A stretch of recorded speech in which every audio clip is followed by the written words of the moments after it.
Hello, friends, and welcome in. This is the Fellowship and the Ring, because with Tolkien and with Justin, every word matters and is intentional. I'm just kidding. I'm not a detailed person at all, and I would never compare myself to Tolkien. It would be a contrast. But anyway, today we're going to delve into a very serious topic and in a very serious moment in the Two Towers, and I want to get after it. Let's get after it. Gandalf says this. How about I click the right button? Boom. Poor Boromir. I could not see what happened to him. It was a sore trial for such a man, a warrior and a lord of men. Galadriel told me that he was in peril, but he escaped in the end. I am glad. So it might be good to give a little bit of context, which I would love to do. Gandalf is speaking with Aragorn, Gimli, and Legolas. They had just met in Fangorn. Gandalf is now the White, and Merry and Pippin are with Treebeard, and they're kind of reconnecting over all that's happened since Gandalf's death. Now, what is the peril? Okay, that's what I want to look at, because we read that back here. He was in peril, but he escaped in the end. What's going on here?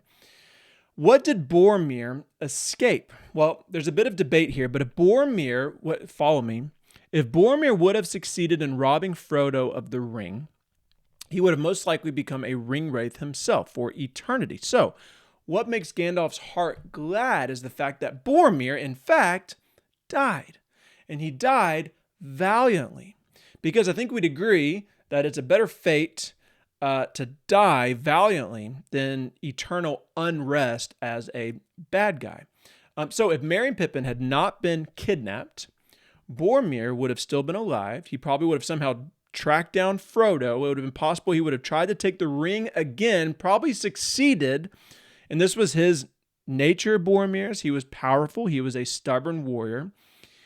And he would have gotten the ring from Frodo. Speculation, but this is maybe what Gandalf is thinking, which means Merry and Pippin being kidnapped, however awful it is an evil, actually served as a beautiful, redeeming thing for Boromir, and Merry and Pippin didn't even know it. So Boromir was given a decision to lay down his life for Merry and Pippin, which he does, which redeems him. But Merry and Pippin, here they are, being tortured, or at least being carried off to torture, not having a very comfortable journey, thank you very much, on the backs of Uruk-hai.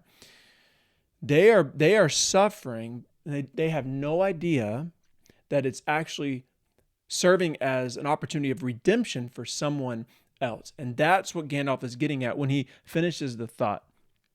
And I made this up, by the way. I thought it was kind of funny. Okay, not funny. We read this. It was not in vain that the young hobbits came with us, if only for Boromir's sake. There it is.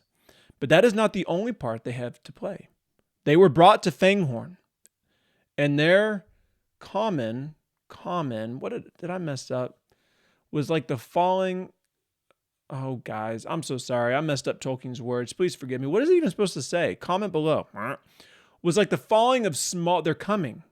Oh, and they're coming. Was like the falling of small stones that starts an avalanche in the mountains. Even as we talk here, I hear the first rumblings. Saruman had best not be caught away from home when the dam burst. A little prophecy there, right? So here's my question. How can this matter to you and to me? Okay, on the surface, the first layer is when we suffer, when you and I suffer, it hardly seems rational or purpose-driven. Now, I realize that was a pretty quick whiplash into something serious. Suffering is a serious topic, especially over the internet, especially in a quick video where I can't see you, and it's hard to communicate fully the weight of this. And so please just be gracious with me. But when we first suffer, it hardly seems rational. It hardly seems purpose-driven. It's inconvenient, or it sucks, like just easy. Or it's way worse, and it's heart-wrenching. But at like the same sort of providence of Jesus turning dark things into gold, of transforming shadow into shafts of light and hope, it exists in our world too, just like it does in Middle-earth, with a LOTR reaching in at times and intervening. The Bible teaches it, and that no matter how busy the devil is, however great his work is, Jesus can always use it to make our hearts glad in the end. And that is a hopeful thing. I think we must immediately find a connection to Genesis 50 when Joseph reveals himself to his brothers. He's the top dog in Egypt. And the brothers don't even recognize him because they sold him into slavery. And now that he's got the power, he's going to kill them, right? He's going to exact justice and vengeance. But no, we read this. His brothers also came and fell down before Joseph and said, "Behold, we are your servants." But Joseph said to them, "Do not fear, for am I in the place of God? As for you, you meant evil against me." There it is. "But God meant it for good." Boom. "To bring it about that many people should be kept alive as they are today." And so as we think about suffering, and you suffering, this is personal, and me suffering, this is personal, how in the world can God make something shadow into bright shafts of hope? Well, let's look. There is a verse in 2 Corinthians chapter 1 that this is verses 3 and 4, where we read something about God, who he is, what he does to us, and what then we get to do to and for other people. "Blessed be the God and Father of our Lord Jesus Christ, the Father of mercies and God of all comforts." Okay, what does that mean? Well, it means he who comforts us in all of our affliction. So in our affliction, the God of comfort comforts us. So that, why does God comfort us? That's great, but why?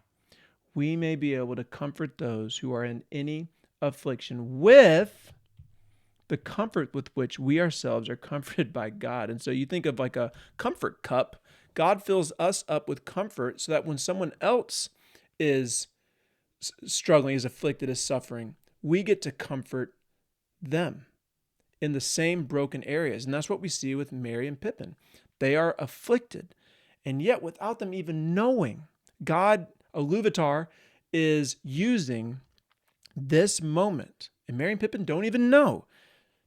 He's using this moment to provide a redemptive opportunity for another person. And it's just amazing that as we are suffering, God is going to use our suffering. As other people are suffering, God is going to use us, deploy us to comfort other people. It's just an amazing thing that when you suffer, as awful as it is, God is using it to impact others, maybe even to save others. Doesn't make sense?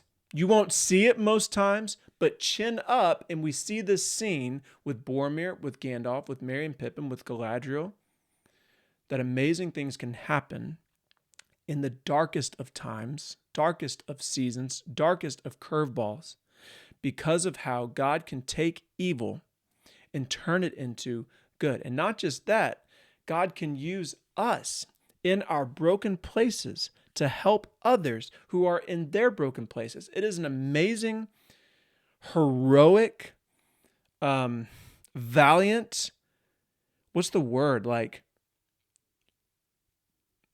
it makes every moment that we live sacred because it's intentional. It can be used. And so however bad it gets, our escape, as we read in Tolkien, is always near. Death, it's always near. But at the same time, we know that because of Jesus, death, the worst thing that can happen is actually gain. And in the words of Gandalf, I hear the rumblings of hope already.